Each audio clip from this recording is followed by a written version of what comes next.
আমি চাই আপনি আমার সঙ্গে প্রেরিতের কার্য তার ২৬ অধ্যায় ২৮ পদটি খুলুন। এটি প্রেরিতের কার্য বিবরণীতে একটি অত্যন্ত গুরুত্বপূর্ণ অংশ। তখন আগ্রিপ্পা পৌলকে কহিলেন, তুমি অল্পেই আমাকে খ্রিস্টান করিতে চেষ্টা পাইতেছ, অর্থাৎ তুমি আমাকে প্রায় খ্রিস্টান হতে রাজি করিয়ে ফেলেছ। প্রেরিত পৌল এখন একজন বন্দী। তিনি রোমের কারাগারে বন্দী এবং তিনি নিজের জীবনের জন্য বিচারে রয়েছেন। প্রেরিত পৌলকে রাজা আগ্রিপ্পার সামনে আনা হয়েছিল এবং তার বিরুদ্ধে বিভিন্ন অভিযোগ আনা হয়েছিল এবং পৌলকে এক মহান সাম্রাজ্যের কেন্দ্রে, যিনি যীশু খ্রিস্টের এই নতুন সুসমাচার প্রচার করছেন, একটি পতনশীল সাম্রাজ্যের মাঝখানে, এমন একটি সাম্রাজ্য যা শীঘ্র ধ্বংস হয়ে যাবে। পৌল একটা শহর থেকে আর একটা শহরে ঘুরে বেড়াচ্ছেন। যীশু খ্রিস্ট এবং তার ক্রুশবিদ্ধ হওয়ার সুসমাচারকে তিনি প্রচার করছেন। পৌল বলেছিলেন, আমি তোমাদের মাঝে কেবল একটি বিষয় জানাবার সংকল্প করেছি, যীশু খ্রিস্ট এবং তার ক্রুশবিদ্ধ হওয়া। সেই সময় প্রেরিত পৌল বলেছিলেন, রোমের একমাত্র আশা হলো যীশু খ্রিস্ট। শুধু একটাই আশ্রয় আছে এই বিশ্বের জন্য, আর তা হলো যীশু খ্রিস্টের ক্রুশবিদ্ধ মৃত্যু। কিন্তু সেই সময় মানুষ তাকে দেখে হাসাহাসি করত, তারা ঠাট্টা করত, ব্যঙ্গ করত, উপহাস করত। আর আজ যদি আপনি এই সুসমাচার প্রচার করেন, লোকেরা এখনও বলে এটা অসম্ভব, এটা পৃথিবীকে রক্ষা করতে পারবে না। কিন্তু আমি বলছি, যীশু খ্রিস্টের সুসমাচার এই সময়ের একমাত্র আশা। আর এই বিশেষ দিনে প্রেরিত পৌলকে আনা হয়েছে রাজা আগ্রিপ্পার সামনে। পৌল তার নিজের সমর্থনে বক্তব্য রাখছিলেন রাজা আগ্রিপ্পার সামনে। রাজা এসেছিলেন তার সমস্ত আড়ম্বর জাঁকজমক নিয়ে। চারপাশে ভিড় ছিল, নৌসেনা বাহিনীর অ্যাডমিরালরা ছিল, সেনাবাহিনীর জেনারেলরা ছিল, রাষ্ট্রের উচ্চ পদস্থ কর্মকর্তারা সেখানে উপস্থিত ছিল। আর তাদের মাঝখানে দাঁড়িয়ে একটি ক্ষুদ্র মানুষ পৌল, এই মহান মেধাবী ব্যক্তি যিনি সব কিছু ত্যাগ করেছেন যিশুর জন্য, দাঁড়িয়ে আছেন রাজার সামনে নিজের সপক্ষে যুক্তি দেওয়ার জন্য। রাজা আগ্রিপ্পা তাকে সুযোগ দিয়েছিল, পৌল, তুমি এখন তোমার সপক্ষে কথা বলতে পারো। যখন পৌল সেই দিন তার উপদেশ শেষ করল, তখন রাজা আগ্রিপ্পা বলল, পৌল, তুমি প্রায় আমাকে যীশু খ্রিস্টের কাছে আত্মসমর্পণ করতে বাধ্য করে ফেললে।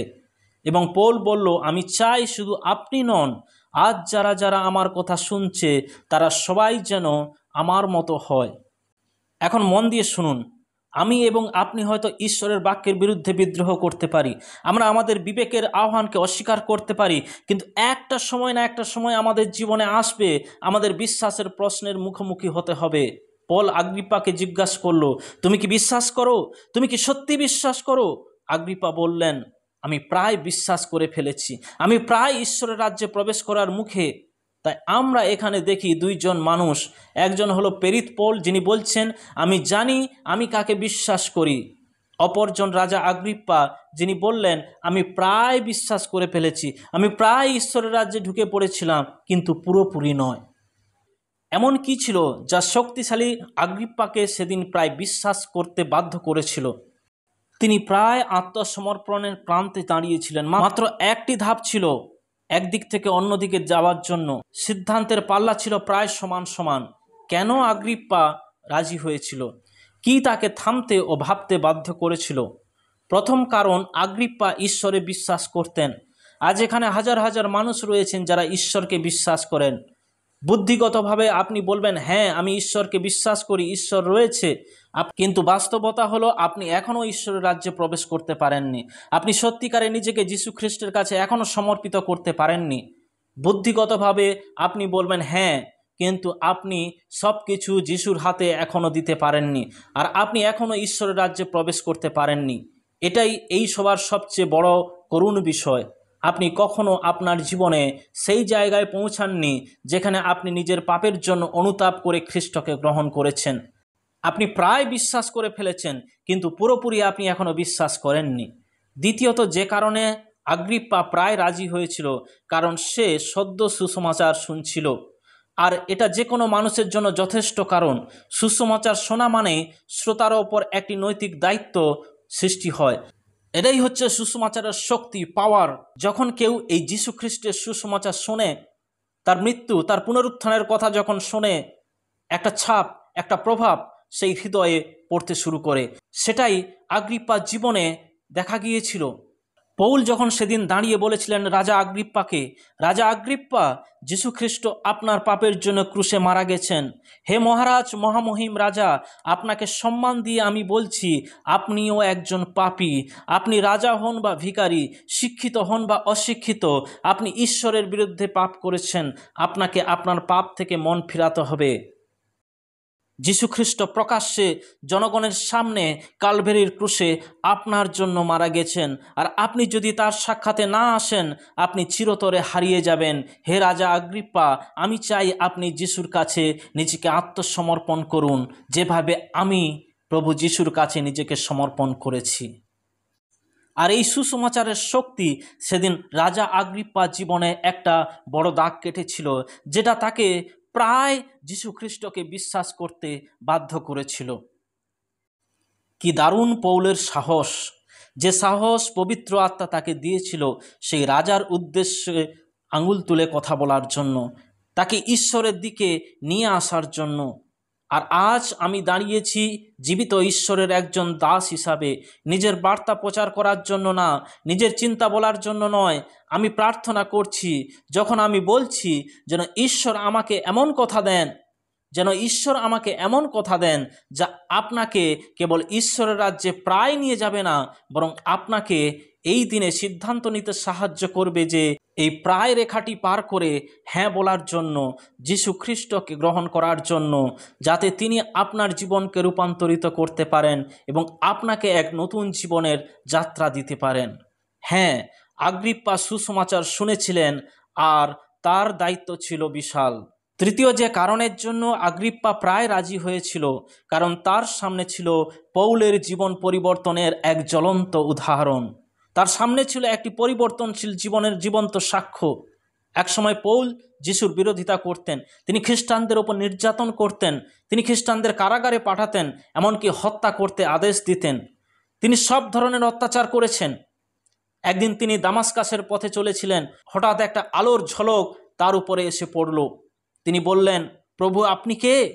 তিনি বললেন, আমি যিশু, যাকে তুমি নির্যাতন করছো। এবং সেই দিন সেই মহান ব্যক্তি দামাস্কাসের ধূলিময় রাস্তায় পরিবর্তন হয়ে গেছিলেন, রূপান্তরিত হয়ে গেছিলেন। বাপ্তিস্ম নিলে, চার্চে গেলে শুধু রূপান্তর হয় না, রূপান্তর এখনই এই মুহূর্তে আপনার হৃদয়ে ঘটতে পারে। আপনার চার্চে যাওয়া পর্যন্ত অপেক্ষা করার দরকার নেই, আপনার বাড়ি পর্যন্ত ফিরে যাওয়ার দরকার নেই। এটা এখনই ঘটতে পারে, যেখানে আপনি ঠিক বসে আছেন এই নিস্তব্ধতায়। আর আপনি যদি আজকে আপনার জীবন প্রভু যিশুর হাতে সমর্পণ করতে পারেন, প্রায় নয় কিন্তু সম্পূর্ণ, আমি আপনাকে বলছি আপনার জীবন বদলে যাবে। আপনার জীবন পুস্তকে লেখা হবে, আপনার পাপসমূহ ক্ষমা হবে, আপনি নিশ্চিত হবেন যে আপনি স্বর্গে যাচ্ছেন। রাজা আগ্রিপ্পা পৌলের জীবনকে দেখেছিল। আগ্রিপ্পা ঈশ্বরে বিশ্বাস করত, সে সুসমাচার শুনেছিল, সে পরিবর্তনশীল পৌলের জীবনকে দেখেছিল, প্রায় খ্রিস্টের প্রতি নিজেকে সমর্পণ করতে রাজি হয়ে গিয়েছিল, কিন্তু সে তা করেনি। কেন আগ্রিপ্পা খ্রিস্টের কাছে আসতে পারল না? অনেক কারণ ছিল, যার কারণে অনেকেই আজ খ্রিস্টের কাছে আসতে পারে না। প্রথমত হয়তো সে ভাবছিল তার নিজের পথই যথেষ্ট ভালো। যেমন অনেকেই ভাবে, বাইবেল বলে হৃদোপদেশ 14 অধ্যায় 12 পদ, একটি পথ আছে যা মানুষের দৃষ্টিতে সঠিক বলে মনে হয়, কিন্তু শেষ পর্যন্ত তা মৃত্যুর দিকে নিয়ে যায়। অনেকে বলে, আমি আমার বিবেককে অনুসরণ করি, আমি পর্বতের উপদেশগুলোকে অনুসরণ করি, আমি গোল্ডেন রুল ফলো করি, কিন্তু আপনি তা পালন করেন না। পর্বতের দত্ত উপদেশ আপনি পালন করেন না, আপনি ব্যর্থ হয়েছেন, আপনি পাপ করেছেন। আর যদি পালন করতে পারতে, তবুও সেটা যথেষ্ট হতো না। যিশু নিকোদেমকে বলেছিলেন, তোমার নতুন জন্ম লাভ করা আবশ্যক, কারণ নতুন জন্ম না হলে তুমি কোনো মতে স্বর্গে যেতে পারবে না। হ্যাঁ, আগ্রিপ্পা হয়তো ভেবেছিল তার পথ যথেষ্টই, কিন্তু ঈশ্বরের দৃষ্টিতে তা যথেষ্ট নয়। বাইবেল বলে স্বর্গের পথ হলো সংকীর্ণ আর নরকের পথ হলো প্রশস্ত। যিশু বললেন, অনেকেই সেই পথে যায়। আগ্রিপ্পা হয়তো জনমতের ভয় পেয়েছিল, সে ভাবছিল সিজার আমাকে কি বলবে, তার বোন বার্নিস কি বলবে, তার বন্ধুরা তাকে কি বলবে। সে সেই মূল্য দিতে রাজি ছিল না। সে ঈশ্বরের অনুমোদনের চেয়ে মানুষের বিদ্রূপ সমালোচনার ভয় পেয়েছিল। এটাই আপনার সমস্যা, আপনি ভয় পান, ভয় করেন আমার কলিগ কি বলবে, আমার প্রতিবেশী কি বলবে, আমার পরিবারের লোক কি বলবে, আমার স্ত্রী কি বলবে। আপনি ভয় পান। আগ্রিপ্পা ভয় পেয়েছিল। সে বুঝতে পেরেছিল যদি আমি এই সুসমাচারকে বিশ্বাস করি আমাকেও নিন্দা করা হবে, আমাকেও সিংহাসন ছাড়তে হবে, আমার যে এখন সুনাম রয়েছে সে সব হারিয়ে যাবে।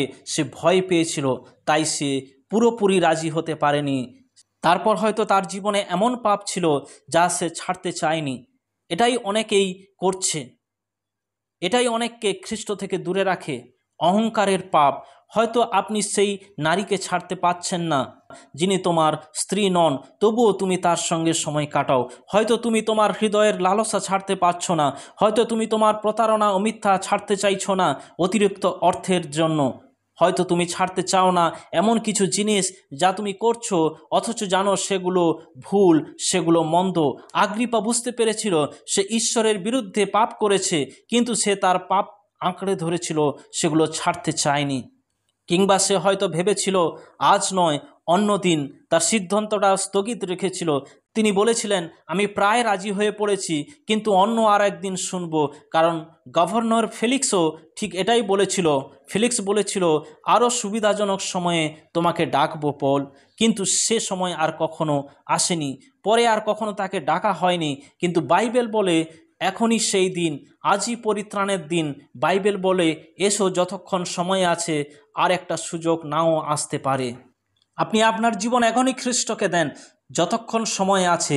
বাইবেল বলে যে ব্যক্তিকে বারবার সতর্ক করার পরেও সে তার হৃদয়কে কঠিন করে রাখে, সে হঠাৎ করে ধ্বংস হয়ে যাবে আর তার কোনো প্রতিকার থাকবে না।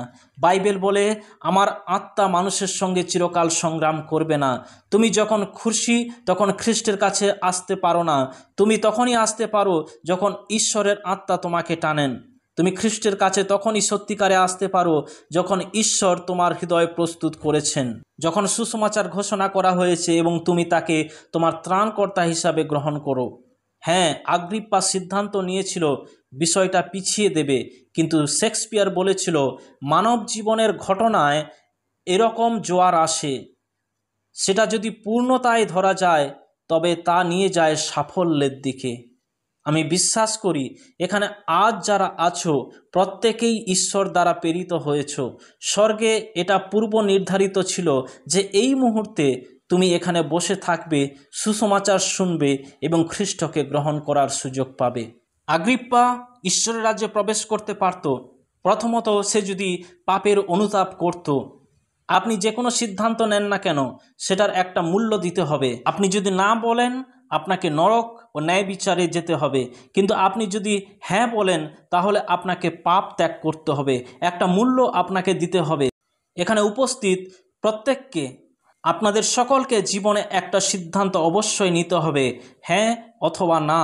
যদি আপনি হ্যাঁ বলেন তাহলে আপনাকে এই মুহূর্তে আপনার পাপ সকল ত্যাগ করতে হবে, আপনার জীবনধারাকে পাল্টাতে হবে।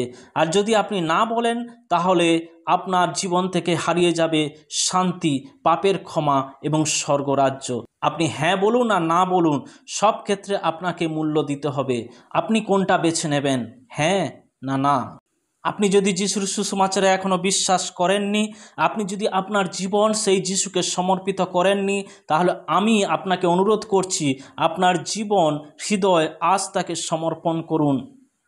আগ্রিপ্পা সত্যটা শুনেছিল এবং সেই সত্য তার হৃদয়কে বিদ্ধ করেছিল, কিন্তু তবুও সে আটকে দিয়েছিল।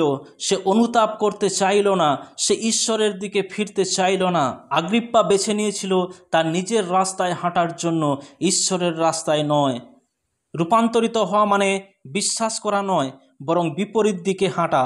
জগতের দুনিয়াদারি আনন্দকে পরিত্যাগ করে যীশু খ্রিস্টের রাস্তায় হাঁটা। আপনাকে দুনিয়াদারি ছাড়তে হবে।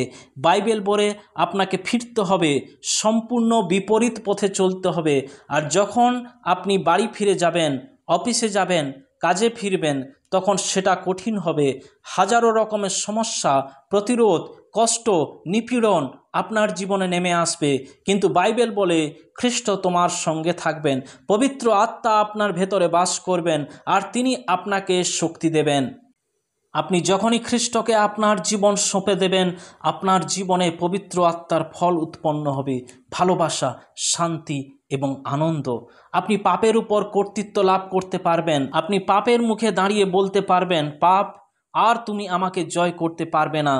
আপনি যদি খ্রিস্টকে জীবন সমর্পণ করেন, তবে আজকে পাপ থেকে মন ফিরিয়ে ঈশ্বরের দিকে আপনাকে ফিরে আসতে হবে। এটাই আজ এই মুহূর্তে আপনাকে করতে হবে। আগ্রিপ্পা প্রায় বিশ্বাস করেছিল, তবে সে পুরোপুরি বিশ্বাস করেনি। তবে এর জন্য তাকে কি মূল্য দিতে হয়েছিল? সে পাপ ক্ষমার সুযোগ হারিয়েছিল, সে তার হৃদয়ের শান্তি হারিয়েছিল, সে স্বর্গে যাওয়ার আশাও হারিয়েছিল। সে প্রায় বিশ্বাস করেছিল, আজ তার কথা কেউ মনে রাখে না। আর পল, যিনি বলেছিলেন আমি সম্পূর্ণরূপে খ্রিস্টের জন্য, আজও তার নাম উচ্চারিত হয় যেখানে খ্রিস্টীয় বিশ্বাসীরা মিলিত হয়, এবং একদিন আমরা তাকে স্বর্গে দেখতে পাব। আগ্রিপ্পা বলেছিল, তুমি আমাকে প্রায় খ্রিস্টান হতে রাজি করিয়েছ। আজকের দিনে হাজার হাজার লোকের অবস্থাও সেই রকম। তারা প্রায় ঈশ্বরের রাজ্যে প্রবেশ করেছে, তারা প্রায় বিশ্বাস করেছে, তারা সীমার ধারে এসে দাঁড়িয়েছে, কিন্তু আগে পা বাড়াতে পারছে না, কারণ তাদের জীবনের ভয় রয়েছে, অপমানের ভয় রয়েছে, নিপীড়নের ভয় রয়েছে, চাকরি চলে যাওয়ার ভয় রয়েছে, নিন্দার ভয় রয়েছে। প্রিয়জন, আজ আমি আপনাকে অনুরোধ করছি, আপনার হৃদয় জীবন্ত যিশুর হাতে সঁপে দেন। আগ্রিপ্পা প্রায় বিশ্বাস করেছিল, কিন্তু কখনোই পুরোপুরি বিশ্বাসে আসেনি। আপনি হয়তো আজ ঈশ্বরের রাজ্যের সবচেয়ে কাছাকাছি এসে গেছেন, আর কখনোই জীবনে এমন সুযোগ নাও পেতে পারেন। এটাই শেষ মুহূর্ত। আপনি যদি আজ না আসেন, হয়তো আর কখনোই আসতে পারবেন না। আমি এখনই আপনাকে ডেকে নিচ্ছি, কারণ বাইবেল বলে বিচারের দিনে ঈশ্বর এমনকি পাপ করা স্বর্গদূতদেরও রেহাই দেয়নি। যদিও ঈশ্বর তাদের ভালোবাসতেন, তাদেরকে সৃষ্টি করেছিলেন, তবুও রেহাই পাননি, তবুও তারা রেহাই পায়নি। ঈশ্বর ইসরায়েলকেও রেহাই দেননি। যখন তারা পাপ করেছিল, তিনি সদম গমোরাকে ধ্বংস করেছিলেন, তিনি প্রাচীন দুনিয়াকে ধ্বংস করেছিলেন। যখন যিশু ক্রুশে ছিলেন, ঈশ্বর চাইলে তাকে বাঁচাতে পারতেন, কিন্তু করেননি, কারণ তিনি আমাদের জায়গায় মরেছিলেন, আমাদের জন্য রক্ত ঢালছিলেন। বাইবেল বলে ঈশ্বর তার নিজের পুত্রের প্রতিও মমতা করেননি। বিচারের দিনে যদি আপনি আজ খ্রিস্টকে প্রত্যাখ্যান করেন, আমি আপনাকে বলছি, যদি আপনি অনুতাপ ও বিশ্বাসে না আসেন, ঈশ্বর আপনাকেও রেহাই দেবে না। তিনি আপনাকে ভালোবাসেন, তিনি আপনাকে ক্ষমা দিতে চান, তিনি অনুগ্রহ করতে চান, কিন্তু আপনি যদি এটি প্রত্যাখ্যান করেন, উপেক্ষা করেন, তাহলে আর কোনো উপায় বাকি থাকবে না।